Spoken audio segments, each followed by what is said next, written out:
I was convicted of all copulation with a minor. Hey everybody, what is great? My name is G-Man5338.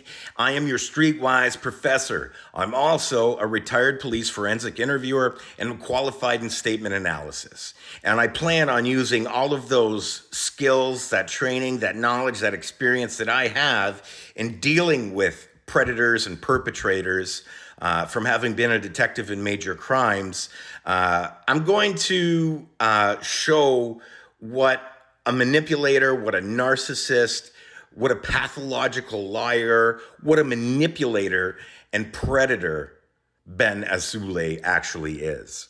But today, I know everything about that case. I went to the courts, I grabbed my lawyers, I grabbed my advisors to go through everything that happened to me almost 20 years ago. So first and foremost, I'll give you a quick backgrounder here.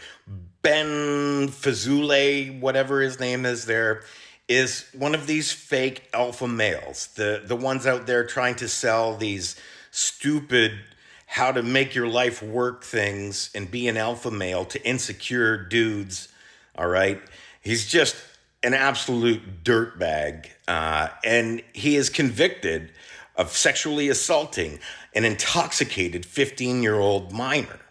Now, he's posted a video where he uses a manipulation technique or tactic that I've often seen in perpetrators and predators in my line of work.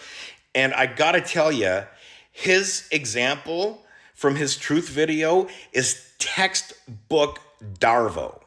Darvo is the manipulation technique that we're gonna talk about. So the manipulation technique that Ben deploys like meticulously is something called Darvo.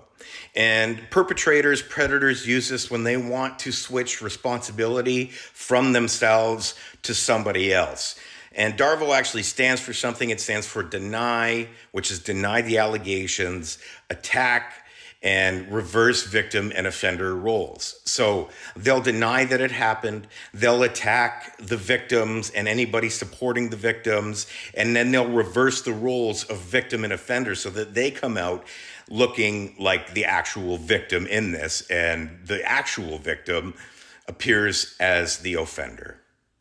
So right away, Ben knows he has to sort of clear the elephant in the room, right? Which is his criminal conviction for sexually assaulting a 15-year-old minor who was intoxicated at the time while he was an adult. Now, this is a criminal court proceeding. He's pled guilty. The documents are there. He has to deal with this in some way, all right? So his first act of denial is to say that it wasn't grape. The thing that they said that I did, I didn't do. I was convicted of all copulation with a minor. Doesn't really matter. SA is SA, right? So there's his first denial. His second denial comes in the form of rebuking or discussing the civil court case against him for that SA. If the police were involved, and the judges, and the DAs, and the investigators, they found me innocent, who are you to sit there and tell me that I'm guilty? And he'll go in to say that, oh, the lawyers, the judges, they all say I'm not guilty, so who are you to judge me? Well, you've pled guilty to this, so yeah, we're gonna judge you, all right? And I agreed to take a plea deal that I got a blowjob from her.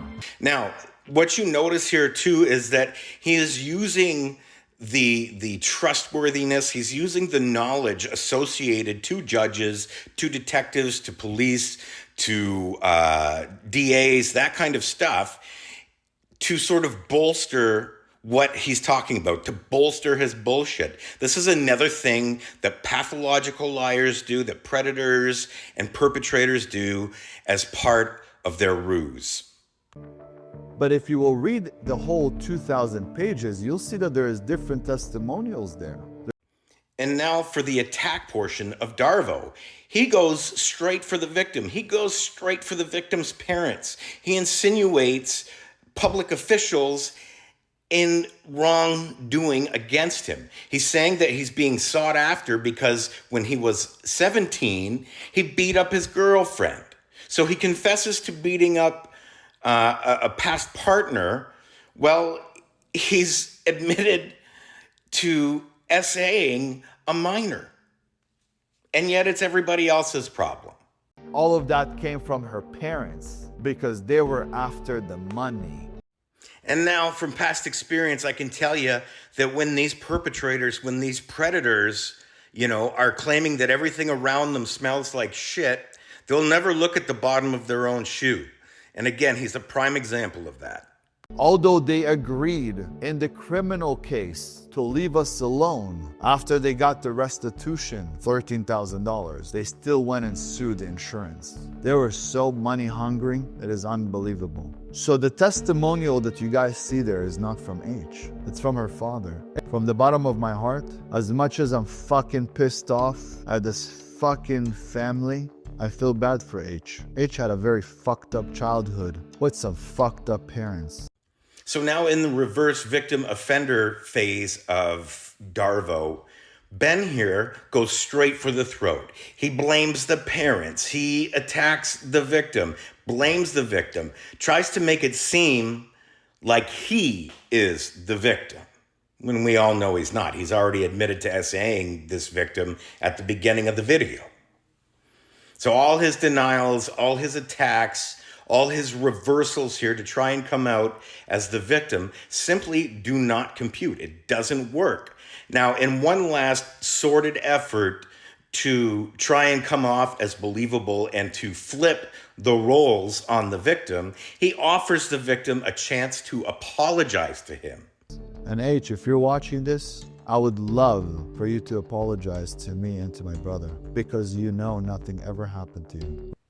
The audacity of this goof is out of control. He needs to be pulled from the internet. All right, I know that was kind of quick and dirty. You can actually go back and watch the whole video from Ben. It's like a half hour long or so, but you can go check it out and see piece for piece what I'm talking about and how he's employing Darvo to try and avoid responsibility and to avoid the guilt and the associated,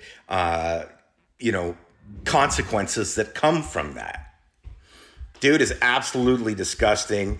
And I tell you, I wouldn't be happier than to see him off the internet. When everybody came at me with all of this, it was like the trauma hitting me again.